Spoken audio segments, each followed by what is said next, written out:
Ce qui est fou, c'est que ça a pris 6 mois. Et c'est pas comme si tous les jours je travaille 8 heures sur FundingView.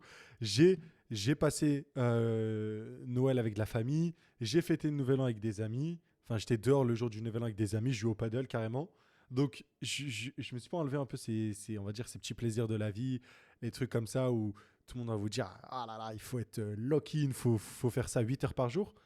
J'ai pas vraiment. Ou certes, j'ai travaillé, même cet été-là, j'étais pas tout l'été à la plage. J'ai quand même certaines fois travaillé, genre dans la semaine, allez, je vais me prendre le samedi et le mercredi, je me dis, vas-y, aujourd'hui, je fais que ça. Je vais passer 5 heures sur le PC, 6 heures. Voilà.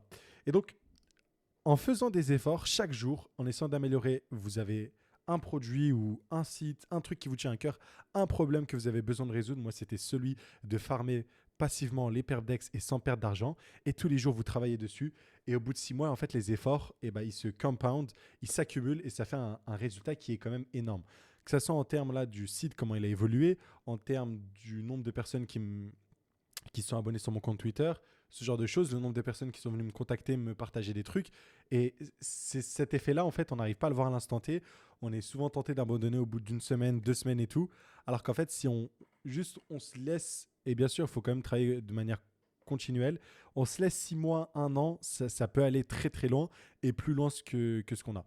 Je sais plus qui disait ça, mais genre, on surestime ce qu'on peut faire en un mois, mais on sous-estime énormément ce qu'on peut en faire en 6, en 12, tu vois. C'est un truc comme ça que j'avais entendu une fois.